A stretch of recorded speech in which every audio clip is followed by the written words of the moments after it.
Hello, ladies and gentlemen, and welcome to episode 59 of the FilmBrony Podcast. I am, of course, your host for the podcast, Nick Canino, but I'm not the only one. I'm not the only one here.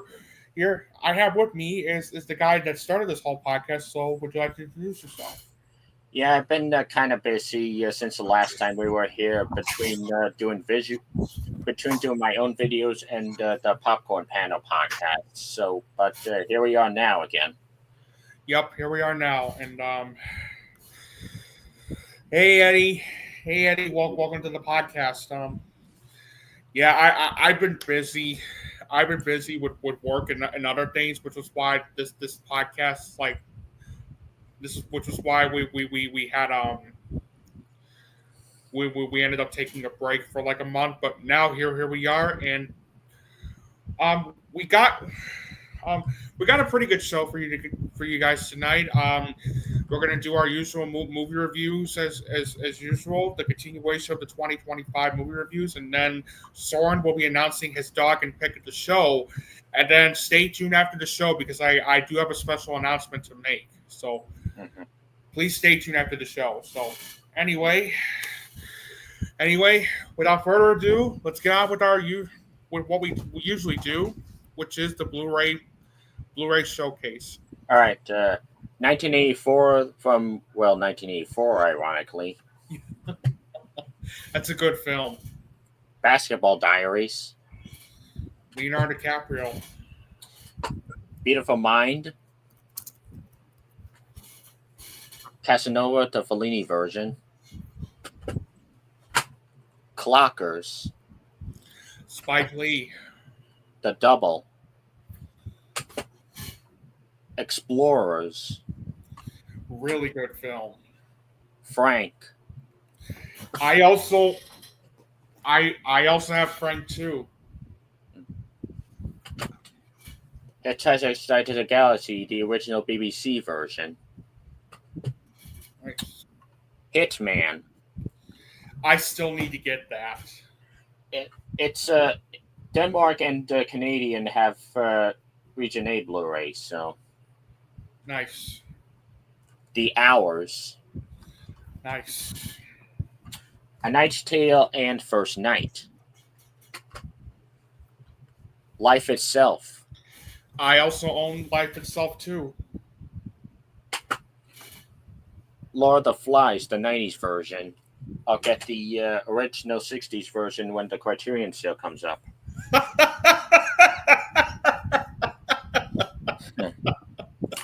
Man of War and craving the fart nugget. That's a good one, Taz. Man with the Movie Camera. Nice. Melancholia. One of the few good one of sadly the last good movie that Lars von Trier did. Yeah. Melvin and Howard. Nice. Missing, not the recent one, the 80s one. Yep. Mo Better Blues. Another Spike Lee film. Gareth Edwards Monsters. Monster Squad. Mother, not the Darren Aronofsky film, the Bong Joon-ho. Bong Joon-ho one. Olympus Has Fallen, from what I hear, the only good one. The only good film in that franchise. The Quiet Man.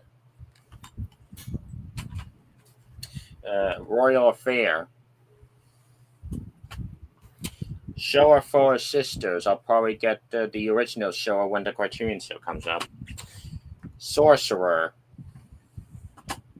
Now, I know this movie isn't great, and hell, I'll even say the Illumination version's better, but I still have a guilty pleasure for it. Super Mario Brothers.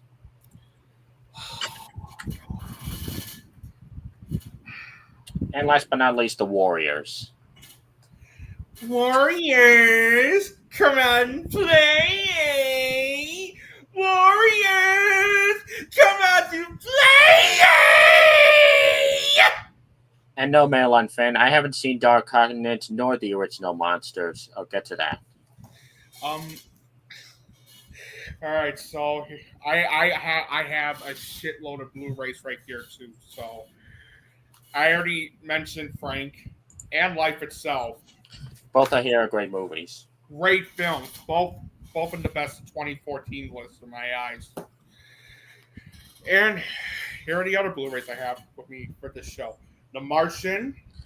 One of Ridley Scott's best. Yes. Another one of my favorite films of 2015, Steve Jobs. One of Danny Boyle's best. Yep. Creed.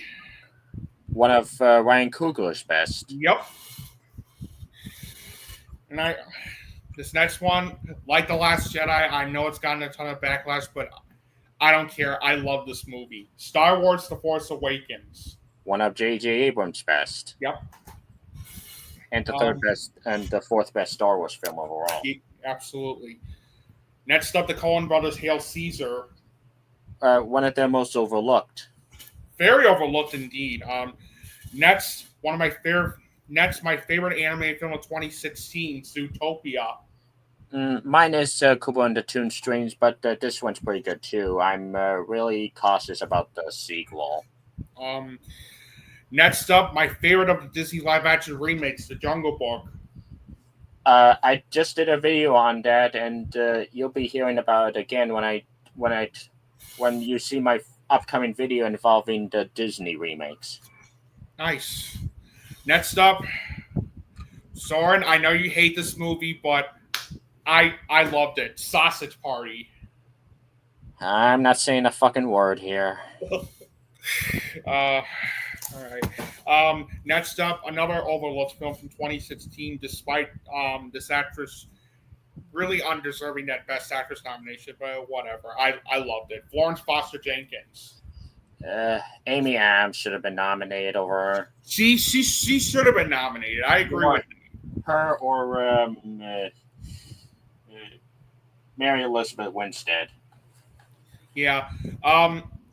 And funny you mentioned Kubo and the Two Strings, Soren, because that's what I have right here. My best animated film that year, and Leica's masterpiece. It's my second favorite, and I agree with you. It's Leica's masterpiece. Next up, on a great Clint Eastwood movie, Sully. That's a solid one. And then Sonic the Hedgehog 3. I still need to get that. Next up, it's not as amazing as his other movies, but I still thought it was great regardless. Mickey 17. Another one I need to get. And all right, next up, one of the best movies I've seen this year so far, Black Bag. Another one I need to get. And these last two, one is not a Blu-ray, but I thought of showcasing it and anyway, just because this was a great film. I'm still here. I'm crossing my fingers for either Sony or Criterion to release a Blu-ray. Same here. Then next up, I saved the best for last. My favorite film of 2024, Nora. I'll get that by the time the next Criterion sale comes up. All right, guys. Here we go. The movie reviews. All right, the ongoing quest to review almost every film that came out this year so far, and since we're still looking, and since we are in the April films, we might as well start with what Søren has for us. So, Søren, take it away. All right. First up, we have The Ballad of Wallace Island. And story about a band who gets called to perform for one guy in isolated island has solid actors and songs, but unfortunately, I felt the pacing really slow and the story and characters cliched. So, not a great movie, seal of accuracy. I actually love this movie and feel it's one of the best films of the year so far. The story felt highly engaging. It has excellent direction. The directing by James Griffiths was, James. I'm sorry. Let me rephrase what I just said. I do apologize. The directing by James Griffiths was excellent. The screenplay was fantastic, especially with how well written the dialogue felt, how real and fleshed out the characters felt, and how it does a fantastic job exploring its themes on relationships, nostalgia, art, loneliness, and self-discovery.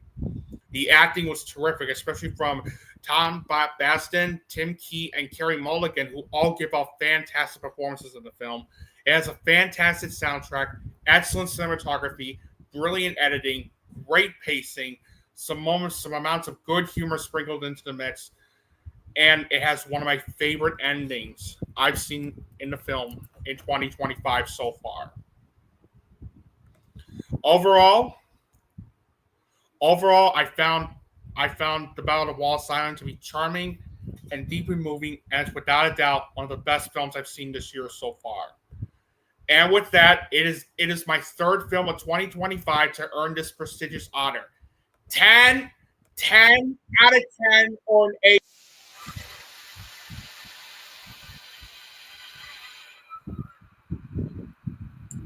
Check it out.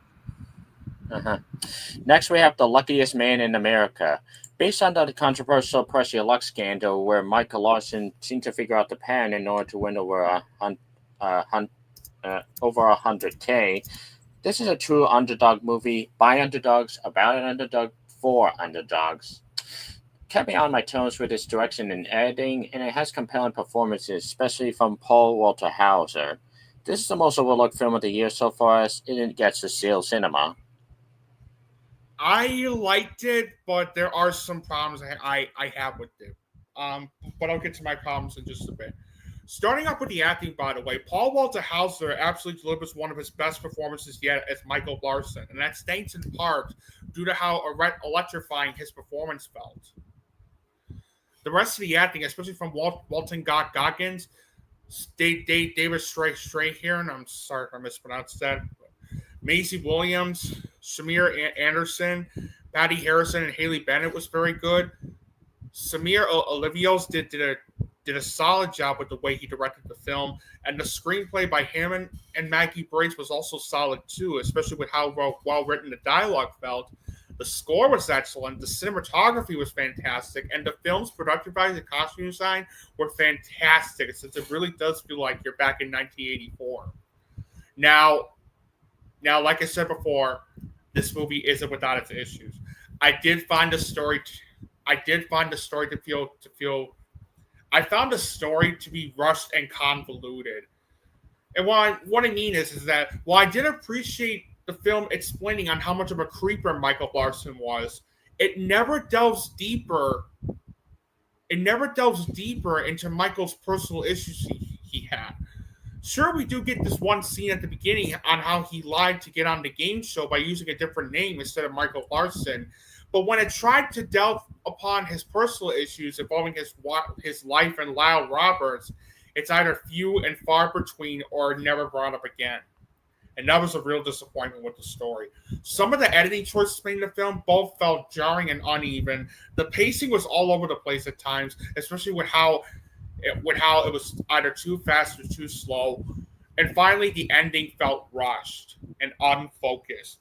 It's one thing when we don't get to see the outcome of Michael Larson after he appeared on Press Your Luck, but it's on a whole nother level when it tries to end on an ambiguous note, whether or not Michael Larson won his prize money on the game show, even though we knew long ago that he actually did win over $100,000 on Press Your Luck. Especially since immediately after the movie admits that he actually won. Yeah, so I don't see the point in making the film have an ambiguous ending. That felt so odd. Hey, dude, welcome to the podcast. Overall, despite it feeling rushed and unfocused, especially in its story, The Luckiest Man in America is nevertheless an entertaining thrill ride based on true events, featuring an electrifying performance by Paul Walter Hauser. It's not great, but it is a solid film overall. 7 out of 10 or a B. Now I'm gonna get to a certain movie, and I have 2 words: chicken jockey. Oh God! Oh god. Yep, a Minecraft movie. Now I'll say this. Is the movie bad? Yes, undoubtedly. But man, did I have fun watching it. The actors don't even try to play anything but themselves, but they're really fun at playing themselves, especially Jack Black announcing things and singing. There's some cliches up the wazoo, but the adventure's fun enough for kids and maybe the adults. The villain's motivation makes no sense. The CGI is marginally better than Snow White, but still Uncanny Valley. The music's fun from the original score to the original songs, so don't go into this expecting an Oscar caliber masterpiece, but a stupid dumb movie that knows what it is and is having fun every step of the way, and it gets my rare derpy seal.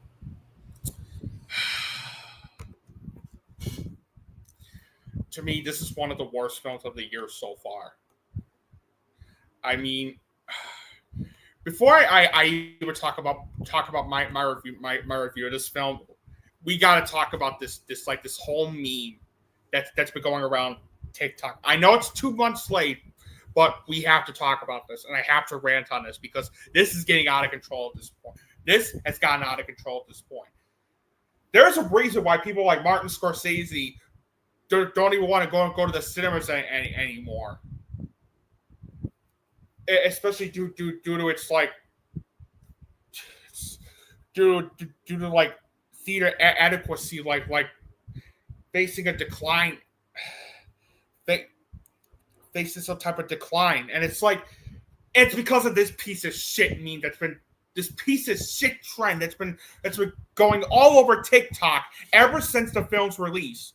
And let me just say this right now: if you're one of those people that was a part of this trend, and you had the nerve to bring a real live chicken into the theater all because of the chicken jockey meme, you ought to be ashamed of yourself.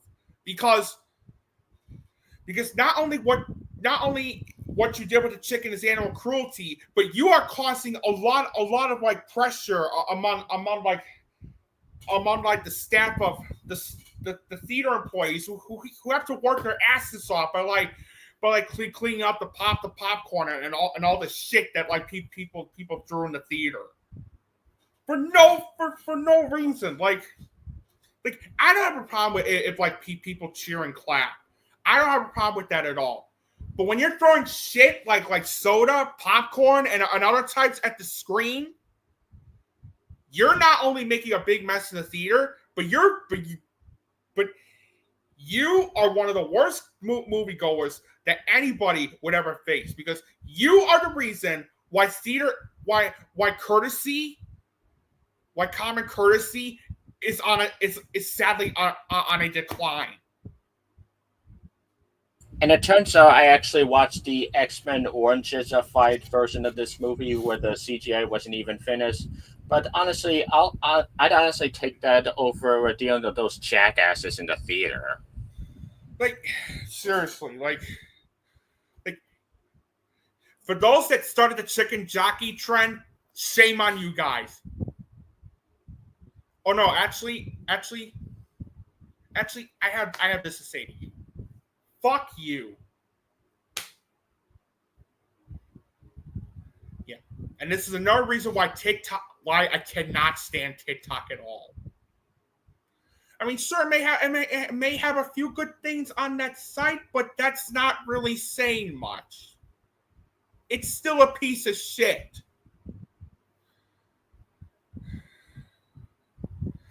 And anyway,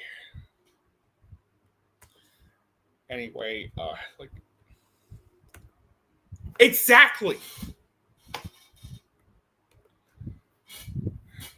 Like, if not just that, this is a movie, not a freaking like I don't even know what I'm saying here. Let me rephrase what I just said. This is a movie, not a fucking Super Bowl match.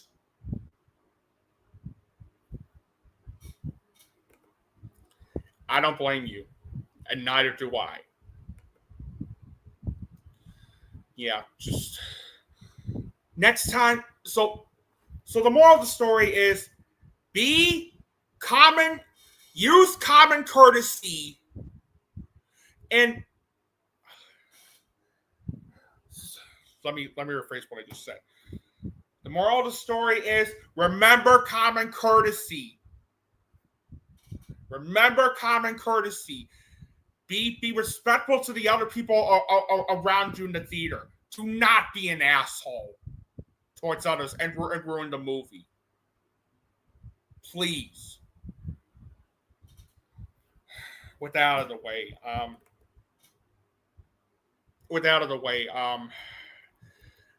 there are a few good things in it. It has a very solid musical score composed by Mark Mothersbaugh. It has great cinematography and very good production design. Sadly, that's where my positives end. Because this movie, everything in this movie is just bad. Like, bad. Like, the story was all over the place. The screenplay is a perfect example of having too many cooks in the kitchen because the writing by Chris Bowman, Hubble Paul Palmer, Neil Widener, Gavin James, and Chris Gauletta was absolutely atrocious. And that's mainly due to really bland dialogue that feels like something ChatGPT would write, and the characters coming across as cliched, paper thin, and just shallow. It's terribly directed by Jared Hess. And you know the thing is with Jared Hess, I only loved one of his movies, Napoleon Dynamite. That's it. Everything else he's done, I am not a fan of. And sure, Nacho Libre wasn't that bad of a film, but otherwise, no, I did not like anything else that he's done. And Jared Hess, you really encourage this behavior on like. You really encourage this behavior on do you really encourage this behavior in the theater where people are throwing shit and they're being disrespectful, especially considering that one other time that one person in the UK was stabbed by a Minecraft fan? You really encourage that behavior, dude? At least Jack Black eventually came to his senses in terms of those jackasses.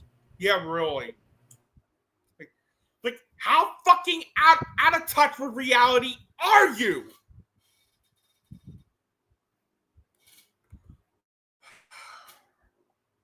Oh my god, man. The acting sucked. I was very disappointed in Jason Momoa in the film since it felt like he was just playing himself rather than the character he's supposed to play.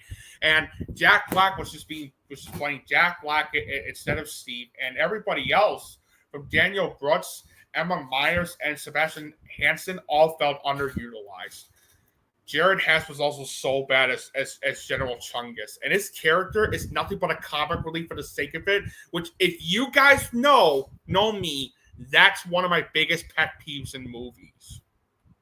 When a side character comes up as a comic relief for the sake of it. And that is one of the worst examples of this. But that's nothing compared to Jennifer Coolidge. Like holy shit.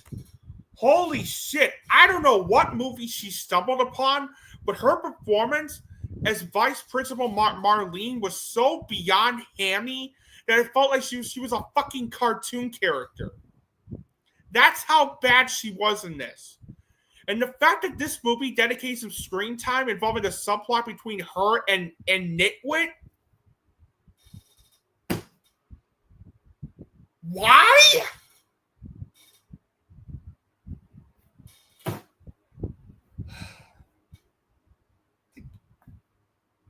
Jennifer Coolidge and Nitwit. What the fuck is this movie? The editing was a muddled mess. There's a lot of pacing issues throughout.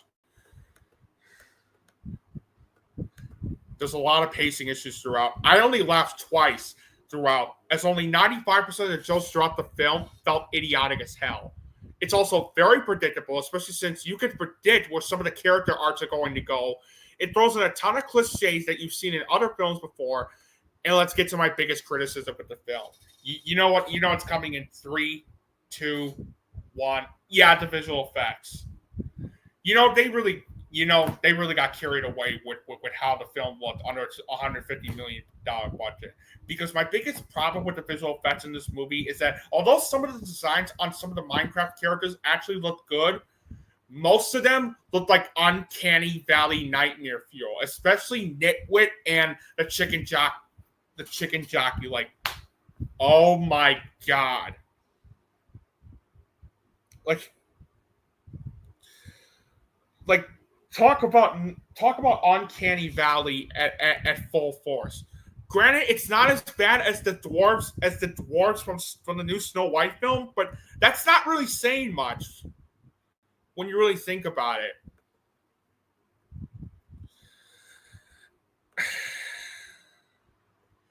Yeah, overall, this movie sucked in.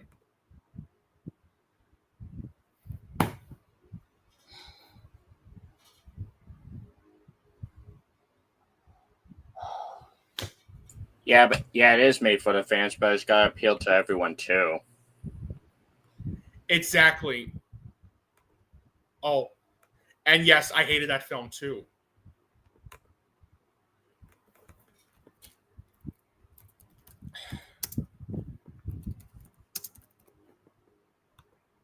And look, listener, to answer your question, Uncanny Valley is basically when I guess it's when the CG tries to look realistic, and the results are more nightmarish than anything. Exactly. Yeah, overall, a Minecraft movie is absolutely one of the most idiotic, generic, and boring movies I've seen this entire year so far. And it's on my list for one of the worst films of 2025 so far. 2 out of 10, or D. I couldn't stand this film at all. Just Minecraft fans deserve better than this shit. And the fact that it was successful at the box office and we're already getting more of these. Oh, bloody hell. Moving on to the next film before I lose my goddamn mind. So next movie I have is thankfully one of the better films of the year so far, and it's called The Friend. It stars Naomi Watts and Bill Murray, and it's about New York City writer Iris, who finds her couple solitary life thrown into disarray after her closest friend and mentor bequeaths her a Great Dane named Apollo. The huge dog immediately creates practical problems for Iris, from furniture destruction to eviction notices, as well as more existential ones. Yet, as Iris finds herself, fucking Google.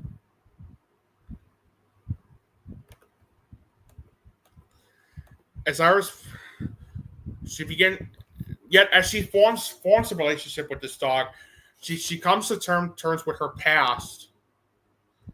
She comes to terms with her past and her own creative inner life. This is easily one of the better films of the year so far. I found The Friend. The Friend was such a deeply moving and poignant portrait of grief and companionship between dogs and humans, featuring Naomi Watts in one of her best performances she's given out in her career, as well as the dog being the biggest show stealer of the film.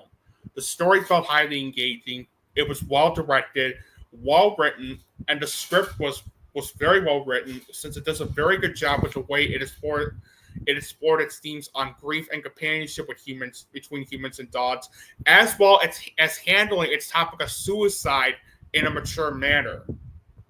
The acting was terrific, especially from Naomi Watts, who delivers one of her best performances yet as Iris. Being the dog stole the entire show as Apollo, and the chemistry between the dog and Naomi Watts was pitch perfect. And although he's not in the film that much, Bill Murray also delivers a brilliant performance as Walter. It has a good soundtrack, excellent cinematography. There were also moments of good humor sprinkled into the mix, and it had a very satisfying ending as well. As for issues, there are a couple pacing issues in some spots, and some of the editing choices in the film did feel uneven at times, but that's really it. Overall, I found The Friend to be poignant, deeply moving, and without a doubt, one of the better movies I've seen this year so far. 9 out of 10 or an A minus. I really, really enjoyed this one. And my next movie I'm going to talk about is, well, it's another Blumhouse film, except Blumhouse, what if I were to tell you that Blumhouse actually delivered a solid film? Yeah, they did. It's called Drop. And in Drop, we followed a widowed mother who receives threatening messages during her first date in years, which caused her to question her date and fear her safety. I really enjoyed this. I enjoyed this movie overall. I found Drop to be a fun and solid Hitchcockian cat and mouse whodunit thriller that had me on the edge of my seat throughout.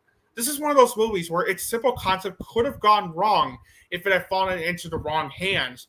But thanks to Christopher Landon's excellent directing and a brilliant leading performance by Megan Fye, this made the movie both fun and intriguing. You have a story that felt simple yet intriguing, especially with how it goes. And not to mention, it had excellent directing. Christopher Landon did an excellent job with the way he directed the film. The acting was very good.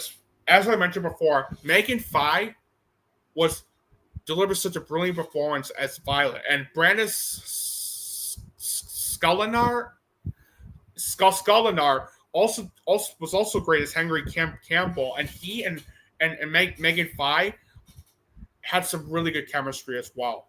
The musical score, composed by Barry McCreary, was brilliant. It had terrific cinematography. The film's tension felt well utilized, especially with its Hitchcockian cat and mouse whodunit thrills that kept me on the edge of my seat, while also wondering who was responsible for setting this whole thing up. And yes, while the third act can be ludicrous, it's also a lot of fun to watch, and it also delivers such a very satisfying ending too. Now, of course, this movie isn't without its issues. The screenplay was a mess. The screenplay was an overwritten mess. It was written by Chris Roach and Gillian Jacobs, who co-wrote Fantasy Island 2020. And boy, did they have a long way to go as writers, especially with how they write dialogues in movies. While the characterization was solid, what hurts the screenplay was how idiotically clunky some of the dialogue felt. Like mentions. Like, what the fuck was with the mentions of involving like Pink Fong and Baby Shark? Like, what the fuck was that? And some of the humor, fell very flat as well.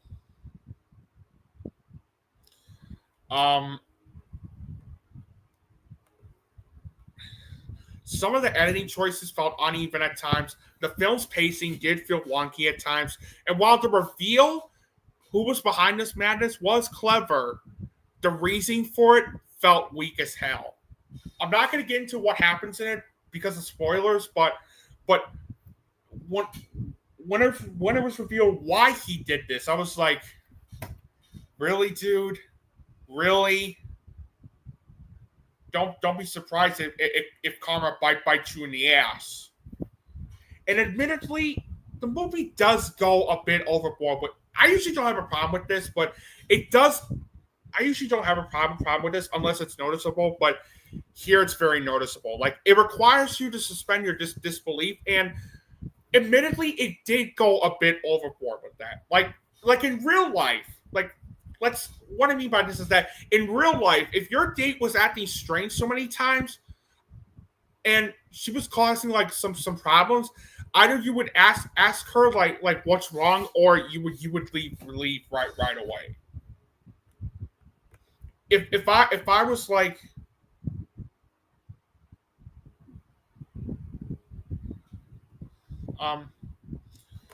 Like if that was me on a date, I'd be doing the same thing. Like I would be asking, hey, what's wrong? Or if it happens many times, I'm like, all right, that's it. I'm out of here.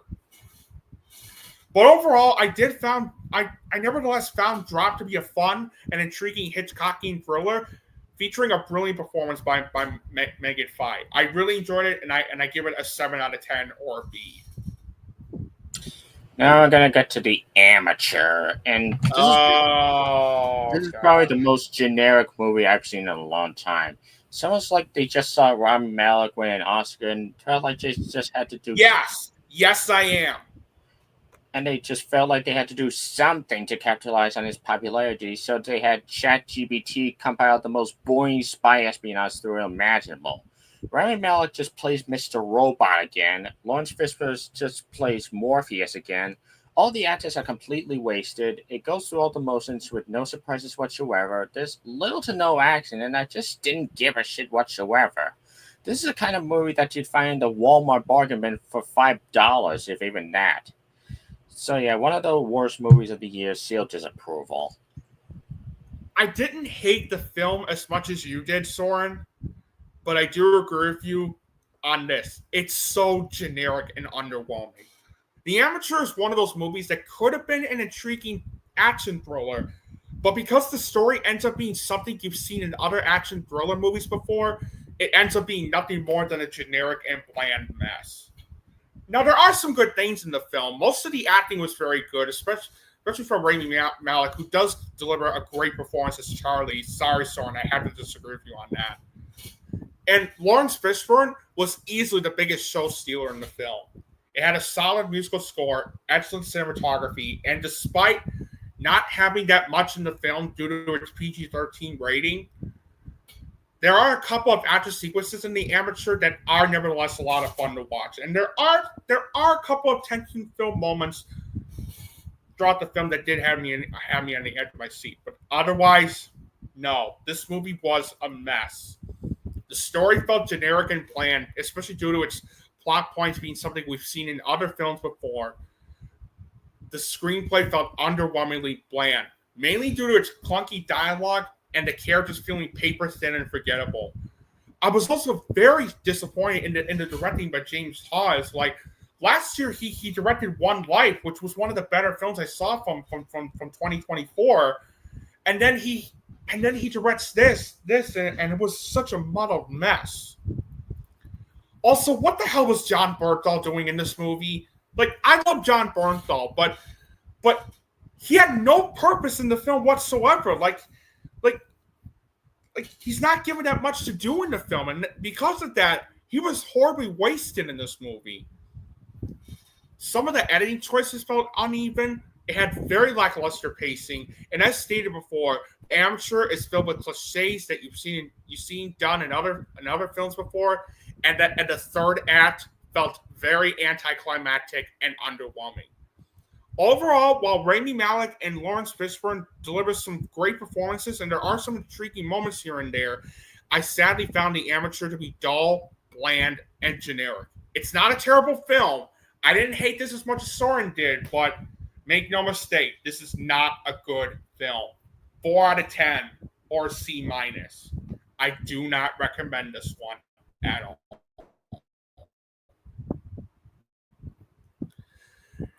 Next up is a remake of Ang Lee's 1993 film called The Wedding Banquet. And in The Wedding Banquet, and in this reimagining, we follow. Hold on, let me just pull this up. Really quick. Okay. So, and in this reimagining, we follow a gay man whom, hoping to stay in the country, proposes a green card marriage to a female friend in exchange for paying for her IVF treatment. However, things soon get complicated when his grandmother surprises them with plans for an extravagant Korean wedding banquet. I really enjoyed this movie. I really enjoyed this one. I never saw the original film with Ang Lee, but I do plan to watch that one day whenever I get a chance. But for what I saw with this remake, I actually really liked this one a lot. The story felt highly engaging. It's nicely directed, and the screenplay was very good due to the film having characters that feel real and fleshed out, as well as witty dialogue, and how it does a very good job at exploring its main themes on relationships, and the complexities and challenges the same-sex couples often face when it comes to their relationships. The acting, especially from Kelly Marie Tran, Lily Gladstone, Bao Yang, and Han Ji Chan was terrific, and the chemistry between those four leads felt believable and real. The soundtrack was very good. It had excellent cinematography, solid editing, great humor, and a very satisfying ending. As for issues, there are a couple of pacing issues in some spots, and it does go for those cliches that you've seen in other rom-com films before, but that's really it. I really enjoyed this movie a lot. Overall, I found The Wedding Banquet to be charming, uplifting, funny, and moving. And that's why I'm going to give The Wedding Banquet 2025 an 8 out of 10 or B+. Now we're gonna get to the Legend of Ochi, and basically, if you've seen the likes of E.T., How to Train Your Dragon, Lilo and Stitch, and others, you've seen this movie. Which doesn't help that two of those movies again got remakes recently, but I digress. Society that hates this particular creature we will talk about them on the next podcast. A society that hates this particular creature until a girl with a strange father meets one and befriends it until she brings it home and comes closer to her dad. There's little to nothing special here. Also, it tends to be slow as balls. There's some good acting and cinematography, and the pacing was one of my biggest problems with the film. And while the puppetry on the creatures is great, some of the CG can look a bit fakey. For me, it's a one-time rental, seal of accuracy. I liked it, but I didn't love it. Here's what I'll say about the film. And I do agree with Søren that the story did feel a bit cliched. It's one of those been there, done that type of films. And it does go for those cliches that you've seen in other films before. And the pacing did feel a bit sluggish at times as well. And I did think the writing could have used some improvement on like the characterization. It had good dialogue, but the characterization really needed some improvement. But overall, I thought it was a solid film. It's well directed. The acting was brilliant, especially from Helena Zengel, Willem Dafoe, Emily Watson, and Finn Wolfhard. The score was brilliant. The cinematography was terrific. It's the editing. It had solid editing, and what I really liked about this movie was the creature, was the puppetry of the Ochi creature. Like, wow, I loved the puppetry in this movie. Like, this is some brilliant puppetry right there, and the CGI really didn't seem that noticeable if I'm going to be honest with you, Søren. And I did find the ending to be overall like satisfying. So overall, despite its cliches, I did find The Legend of Ochi to be well acted, as well as engaging and engaging.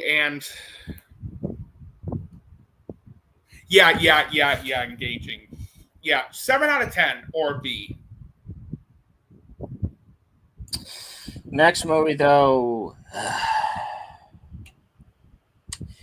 You might remember my YouTube short where I didn't even say a word. I just flipped the bird and gave the steel a rage. But now I let my rage out. You know what, Søren, I'm gonna let you take the floor.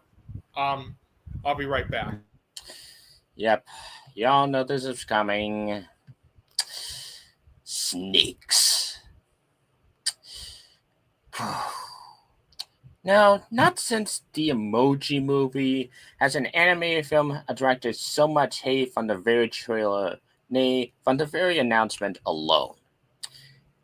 And the hate, and after seeing it, the hate is more than warranted because it's every bit as terrible as you think it is. First off, the animation. It's cheap as hell, like Norm of the North bad. Even the frame rate is inconsistent at times. Sometimes it looks okay, but other times it's needlessly slow. The story is predictable. You can pretty much predict the entire plot just from seeing the trailer. The voice acting is just bad. Everyone was completely wasted. And the humor is abysmal. The puns especially were egregious, especially when it comes to one scene involving Shakespeare. So, while this isn't the very worst, this is still one of the worst animated films I've ever seen, and I can only imagine Smurfs being worse this year. And you all know it's getting the Seal of Rage, so yeah. I know it's not the worst movie of the year. Electric State is still worse, but this one's still horrible. Next up, The Accountant 2. And after a pretty solid first movie, this one had the opportunity to explore Ben Affleck's character and life even more. Does it succeed? It's complicated. It's well acted, especially from Ben Affleck and John Bernthal, and there's some well directed scenes, especially the laptop scene and the climax of Mexico. However, the story's a mess. Going between the murder of J.K. Simmons' character from the first movie, this child trafficker mystery, and the bond between Affleck and Bernthal. It's also kind of slow, with scenes that drag on, and there's some certain annoying autistic cliches that I can't stand, like, oh, Ben Affleck's ruined a blind date with statisters, and he's being forced to dance at a bar. How embarrassing! Yeah, that felt kind of stupid, if I'm going to be honest. Yeah, it seems like this time more suited for Sheldon Cooper than Christian Wolf. For me, The Accountant 2 is a pretty average sequel, so either see it or don't if you like the first movie, seal mediocrity. I have to disagree with you on it on the first one being better, Soren, because I actually really like this more than the first. I actually really like this more than the first. Now, yes, it does go for those cliches, those autistic cliches that did feel cringeworthy at times, and the story can feel convoluted at times, and it does suffer through a couple pacing issues in some spots. But overall, I really liked it. I thought the script was solid. It's very well directed by Gavin O'Connor. The acting was brilliant, especially from Ben Affleck and John Bernthal, who were easily the best things about the film. Uh, about the film, they had great chemistry. They had great chemistry, and they also. And what I also really liked about The Accountant too was that it had some moments of good humor in into the mix. So yeah, it's got some great action, really good musical score, great cinematography, solid editing, and and a very edge of your seat third act, as well as a very satisfying ending. So yeah, overall, the accountant the Accountant 2 is one of those rare sequels where it managed to be better than the first film, since it featured great performances and chemistry by Ben Affleck and John Bernthal, and it was overall a lot of fun it was also entertaining, thrilling, and a lot of fun. 8 out of 10 or a B plus. Check it out. Next, I have Havoc, and Gareth Evans' return after 7 years is a fun one. The solid performances stand up being Tom Hardy and Forrest Whitaker. There's some visual action. There's solid cinematography. However, this does take a while to get going, and the story is all you've seen before. But it's still worth it to see some of the best action you've seen in a while, so it gets a seal of approval.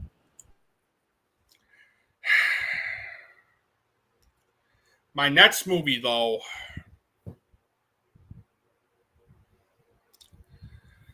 is another bad video game based movie. Until Dawn. Now, Until Dawn is based on the video game of the same name, loosely based on the video game, I should say. And it explores Clover and her friends whom 1 year after her sister disappeared, she and her friends had headed to the remote valley where she vanished to search for answers. Exploring an abandoned visitor center, they soon encounter a mass killer who murders them one by one. However, when they mysteriously wake up at the beginning of the same night, they're forced to relive the terror over and over and over again. Now, this one is now going in. I knew it wasn't. I did not know how to feel about that trailer I did not know how to feel about this. I saw the trailer and I was not when I went to go see Sinners, and I was not impressed with how it looked. But then I saw that David F. Sandberg was directing the film. I was like, okay, it does have some hope at being promising. I mean, despite Shazam! Fury of the Gods being a disappointment, I was really hoping that maybe this could be a turnaround for him.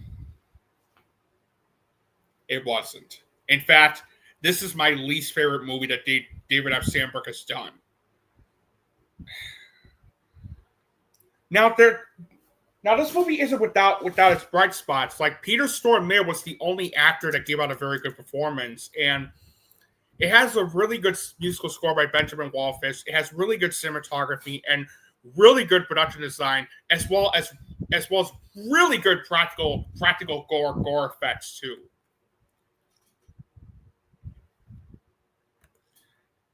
Yeah, seriously. But overall, this movie was a mess. The story felt generic and bland. The writing was terrible. The writing was absolutely atrocious. The characters feel paper thin and forgettable. And the fucking dialogue. I can't even believe that the dialogue was written by two human beings. Because the dialogue in this movie feels like something some type of artificial intelligence would write.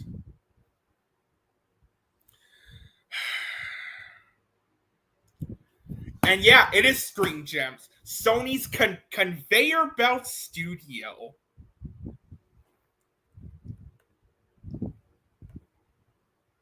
I haven't seen the show, but I think it's absolutely ridiculous that like she's getting a lot of hate. I honestly knew this was coming given the reaction to the game Last of Us 2. Yeah, but still, it's wrong. It's wrong.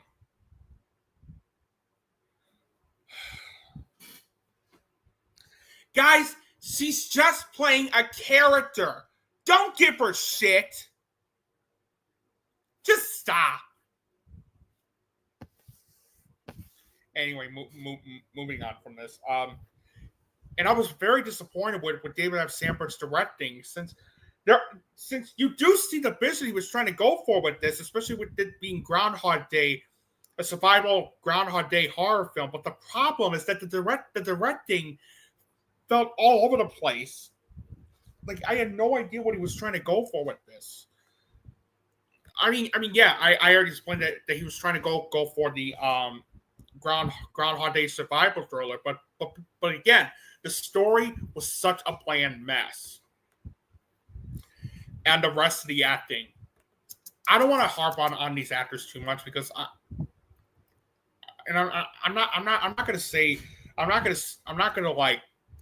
don't want to harp on these actors too much, since I know they're trying to give it their all. But the problem with most of the acting is that especially when it came to the young adult characters they're playing, is that either them underact or overact 101. Like, it's bad enough their characters felt poorly written, but it's on a whole nother level when most of the actors that played the characters either underact or overact 101.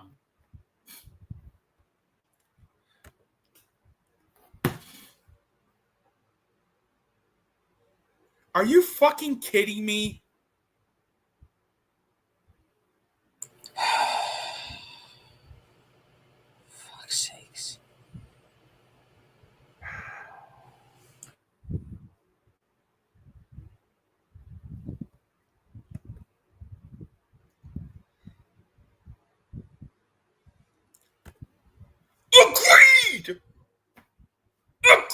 need.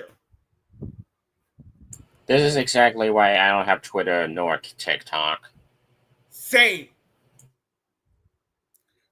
They are two of the very worst social media platforms to ever exist.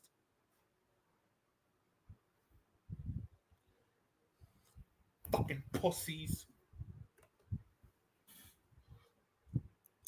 That's what they are. That's what they are. People attack people like having their obsessive hate, having their unhealthy obsession with hating on like.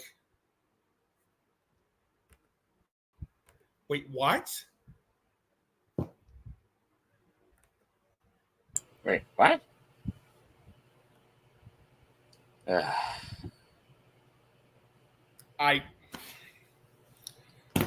You know what?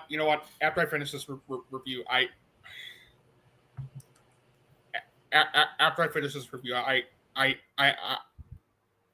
I'll need to go out. I'll need to go out and think for a bit because, my God. Anyway, back to this review. The editing was a muddled mess. It's the pacing was a sluggish mess. It's filled, and it's also littered with cliches that you've seen in other. It's also filled with horror cliches, including one of my least favorite parts of it: the fucking jump scares. Like the jump scares in this movie, you can see every jump scare coming from a mile away, which deflates the tension it's even trying to go for. And guys, what have I just said about jump scares? If you're going to do jump scares in movies, not only do you need to build tension, but you need to make the jump scares unpredictable. If it's jump scares for the sake of it, then it's not scary. And that's exactly the case with Until Dawn's jump scares. It's jump scares for the sake of it.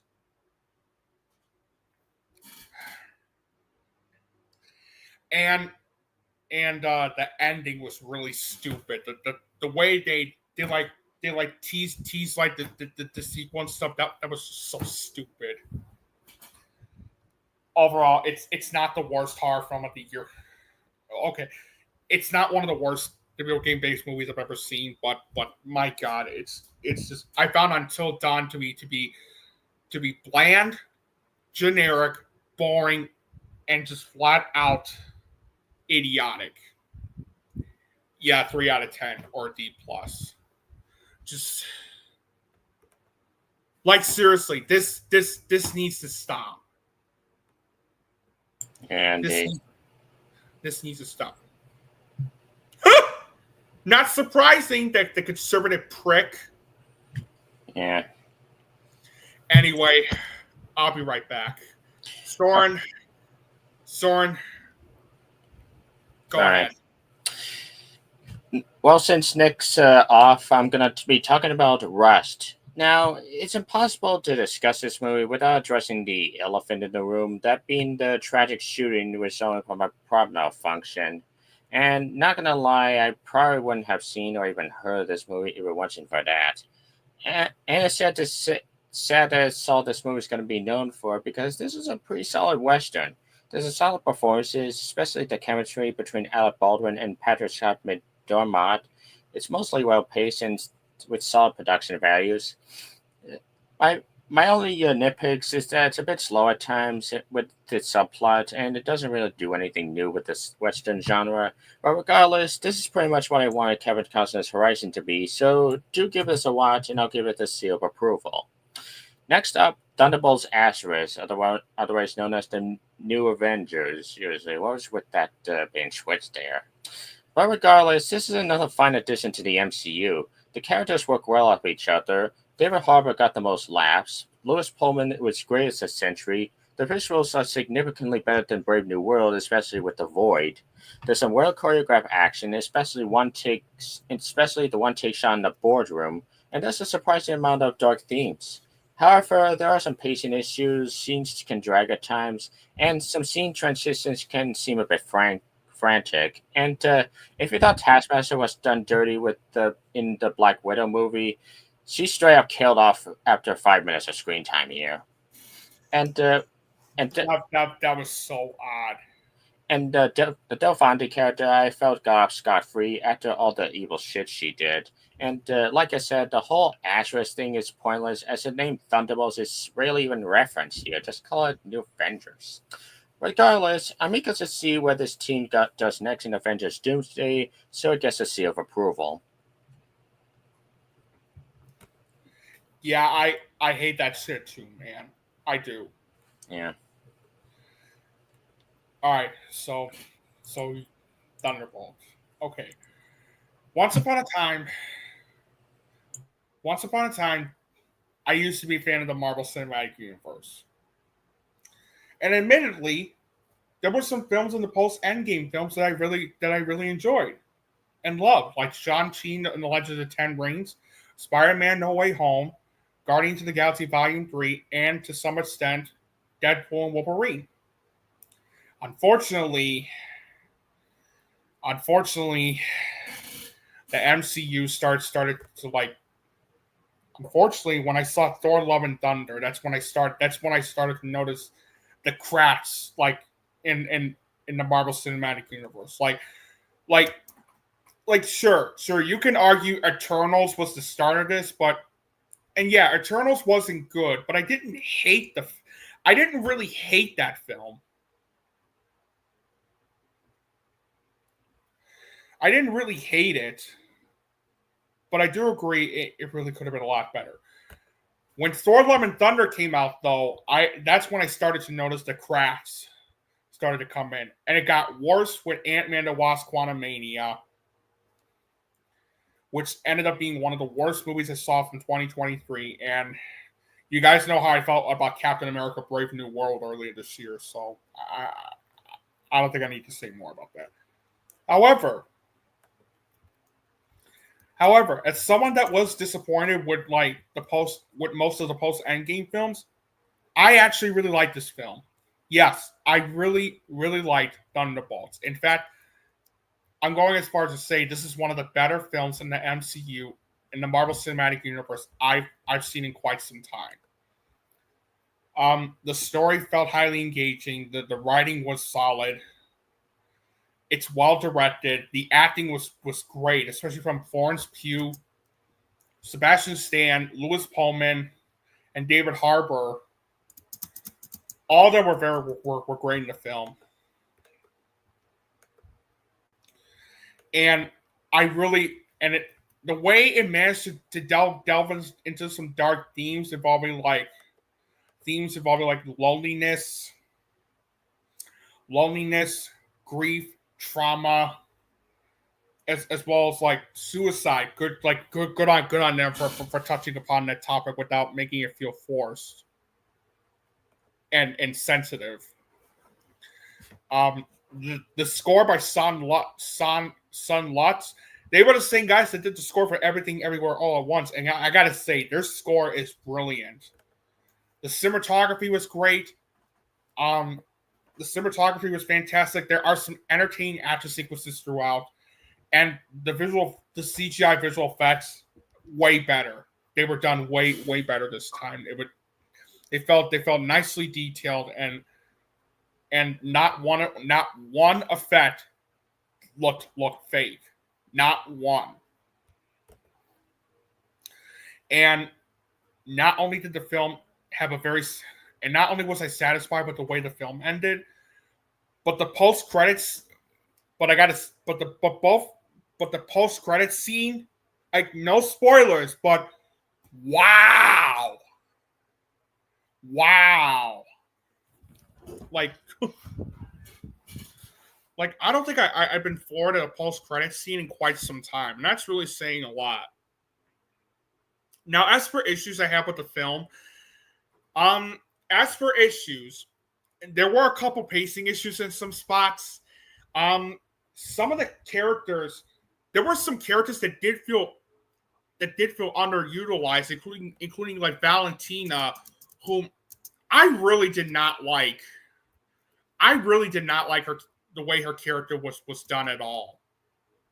She felt so bland, and it was like she was just basically there all because just because.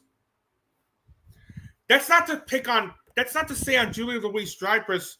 That's not to pick on Julia Louis-Dreyfus though. She was good. It's just my problem was the way her character was written.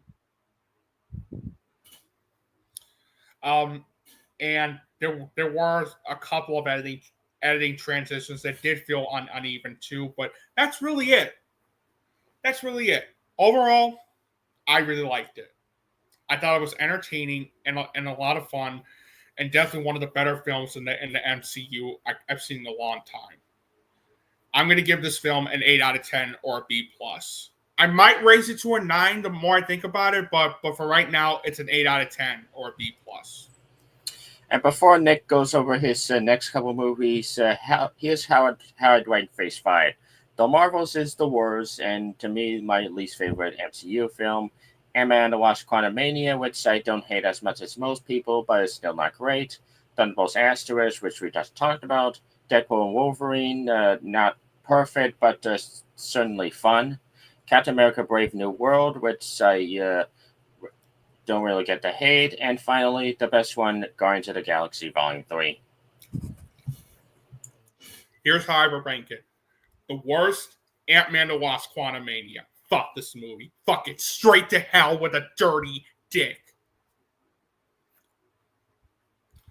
Number 5, Captain America: Brave New World. Again, a bad movie, but not as bad as Quantumania. Number 4, The Marvels. Number 3, Deadpool and Wolverine. Good, but not great. Number 2, Thunderbolts, which we discussed just now. And number 1, of course, Guardians of the Galaxy Volume 3. The best of the Phase 5 movies. No competition. Seriously. All right, so next movie I'm going to talk about is On Swift Horses. And it's based on the novel of the same name.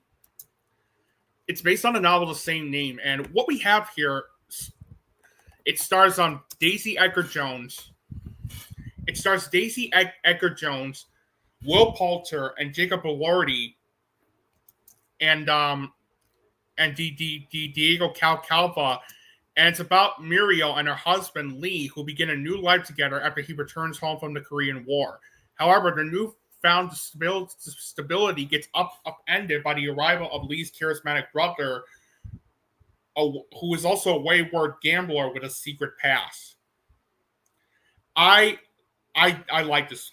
Now, it's not without its issues. Like the writing I felt could have been a lot better, and there are some pacing issues in some spots, and some of the editing choices did feel uneven at times. But overall, I thought it was a good film.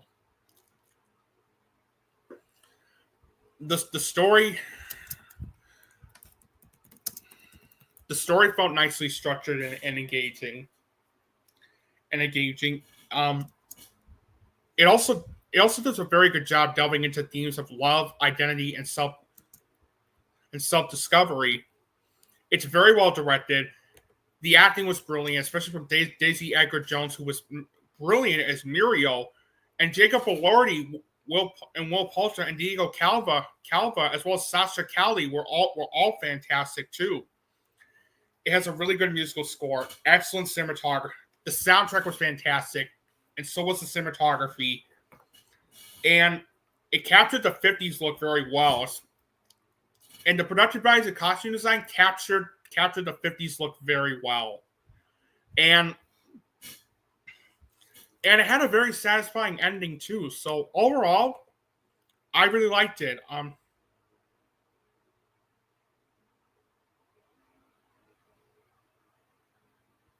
Uh-oh.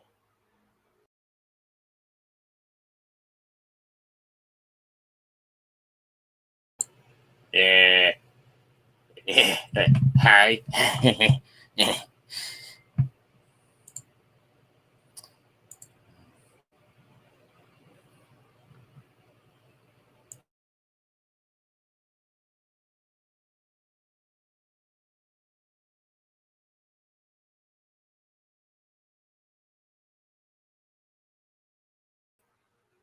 Can you hear me? Yeah, I hear you. Okay, good. Sorry about that, guys. Sorry about that. I already did mention the issues, but nevertheless, um, the story felt well, nicely structured. It does a very good job of the way it explored its themes on love, identity, and self-discovery. The acting, especially from Daisy Edgar Jones, Jacob Elordi, Will Poulter, Diego Calva, and Sasha Kelly, was great. It's very well directed. Um, um, it has a fantastic soundtrack. The cinematography was also fantastic, and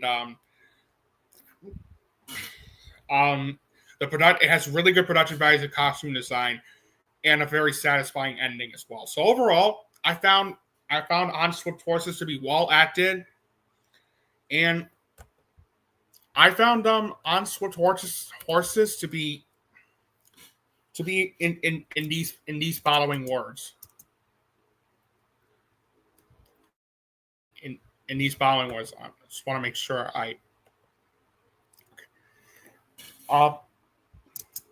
in these following words. Well acted, incredibly sensuous, and beautifully crafted. So overall, it's an 8 out of 10 or a B+. I really enjoyed this film. And next up is Final Destination Bloodlines. Now this is the most recent entry in the Final Destination films. And in this film, we explore a college student who, plagued by a violent and recurring nightmare, heads home to track down the one person who might be able to break the cycle of death and save her family from the grisly demise that awaits them all. Now, Final Destination, without any question, has been one of the most consistent franchises to date. I enjoyed the first film. I enjoyed the first and second movie. The third film was okay. The third film was fine. I hated the fourth film though. And Final Destination 5 thankfully put the series back on track. And where does Final Destination Bloodlines rank with the others? This is honestly my favorite film of the franchise. Yes, I really, really like this one a lot. Now, it's not without its issues.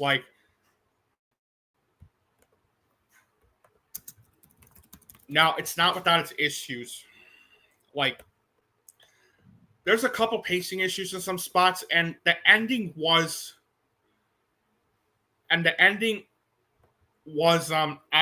while obvious, was kind of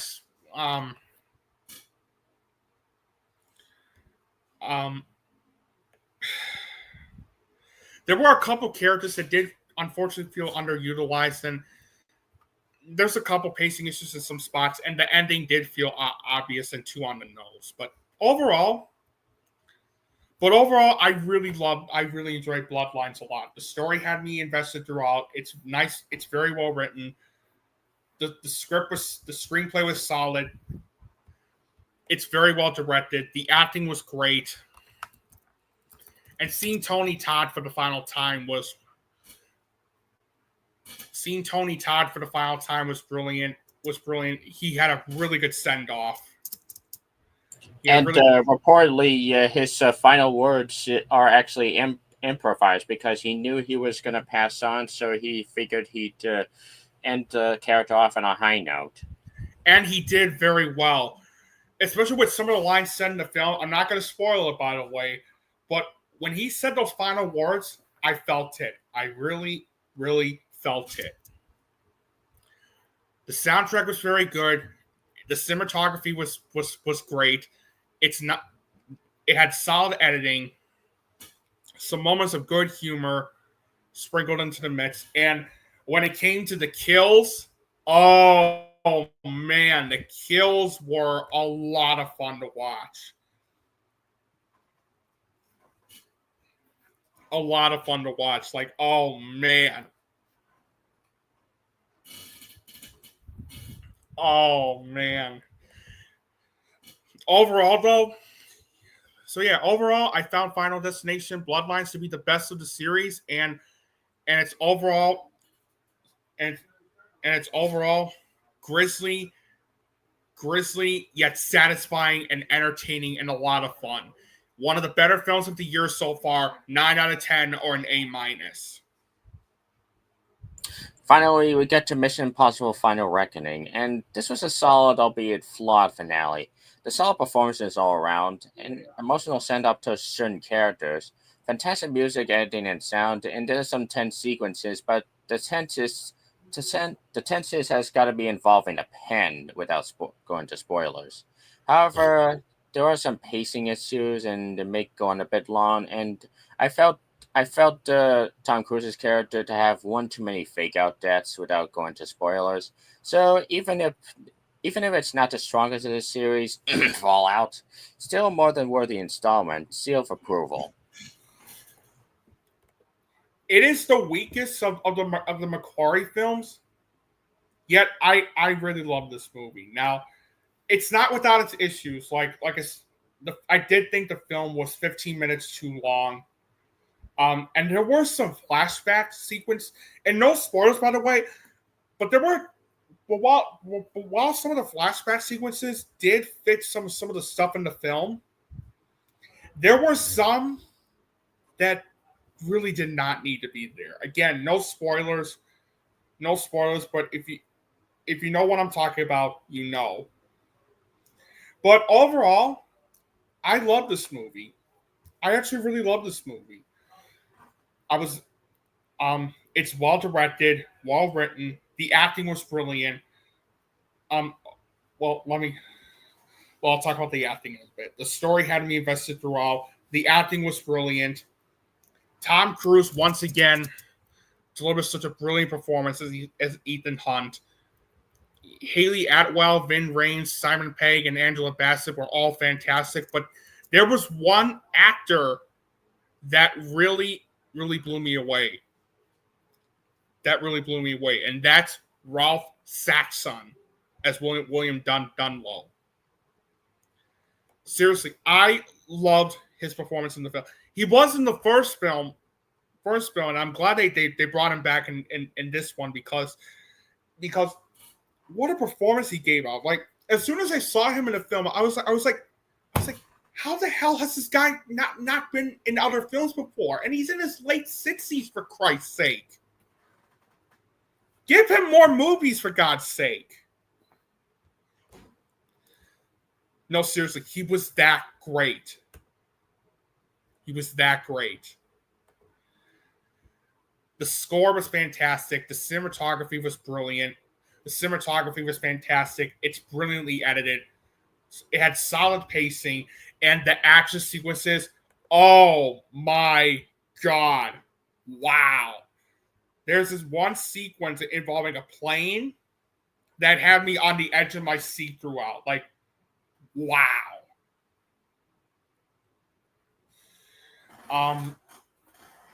And the way it ended too was very satisfying. It ended the franchise on a very satisfying note.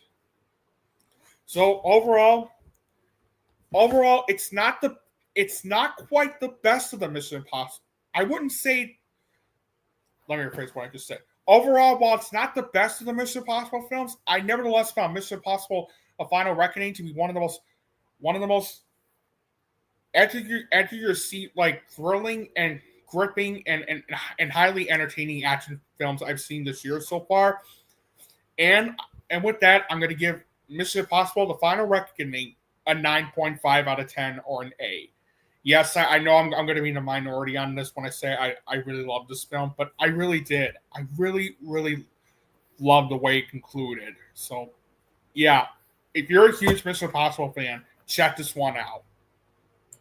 Now for my pick of the show, and I'm gonna go with a movie people either love or hate, and I'm personally in the love category. That being the Wachowskis' most underrated film, Cloud Atlas.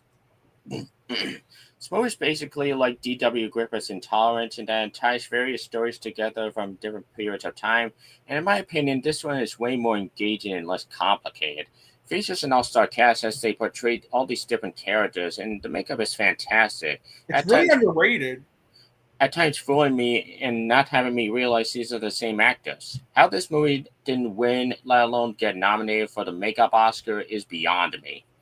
The production values are great, the music is stunning, it's well paced for a 3-hour movie, and whether it be an 1800s slave yearning for freedom, a 1930s homosexual dealing with a needy composer, a modern-day publisher hiding from the brother of one of his writers wanting to kill him, or a futuristic cyborg seeking retribution, it's a thoroughly engaging experience. So whether you think it's a thought-provoking masterpiece or an extremely pretentious mess, you can't deny Cloud Atlas is an ambitious film.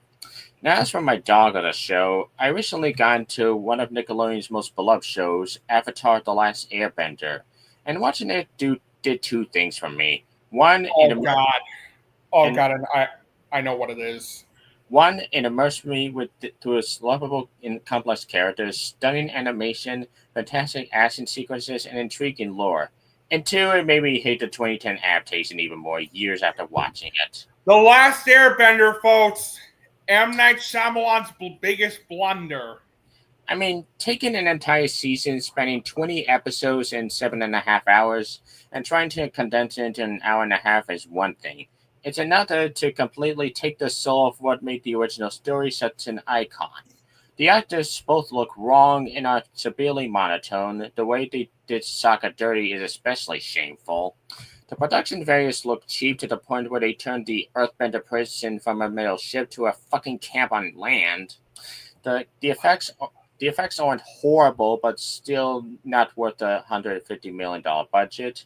The fight sequences are slow and boring, and it tries to justify cramming all this material into such a short amount of time by being nothing but exposition up the wazoo to the point where it felt like an audiobook half the time. I haven't seen the more recent live action show, and frankly, after hearing the mixed things about it, I don't know if I want to. But I can guarantee it can't be nearly as bad as this dumpster fire. And one last thing, I know this has been said before, but I know this has been said before. But hey, M. Night Shyamalan, the main character's name is not Ang. It's Aang! It's General Iroh, not General Iro. It's Sokka, not Soga. And it's Aang! Aang! Aang! Aang! Aang!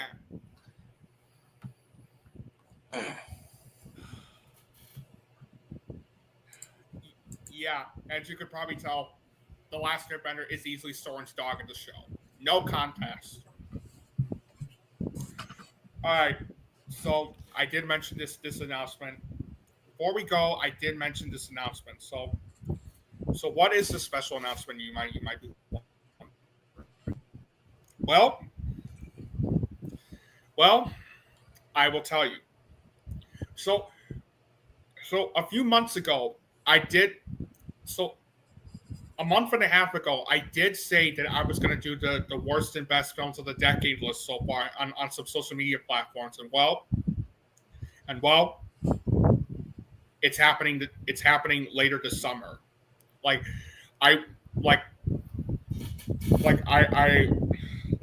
Next month in July, I will be doing a video on. I will be doing a podcast on going over the worst films of this decade so far. And then in August, I'll be going over the best films that I saw this decade so far. And I really do want to make this a special show by getting like one or two people and one or two more people in the podcast. So if you're interested, let me know down below.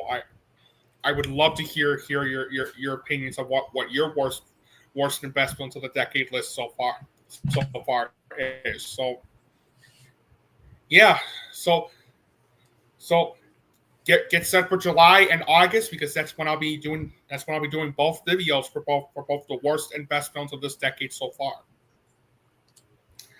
Anyway, that's all for tonight's podcast. Hope you guys enjoyed the show. I had a lot of fun doing it, and as always, be sure to subscribe to Søren the FilmBrony on his YouTube channel. The link is in the description below. Give him the love he absolutely deserves. He's a really talented person and a really good guy to talk to. And don't forget too, his Popcorn Panel podcast is. Don't forget to check out his Popcorn Panel podcast. He's also involved in too. So yeah, I'll make sure to link that in the description below after the show. So yeah, hope and until we see you guys again for episode 60 of the FilmBrony Podcast, I'm gonna end this like I usually end this. Thank you all for watching tonight's podcast, and we will see you all again next time. So long for now.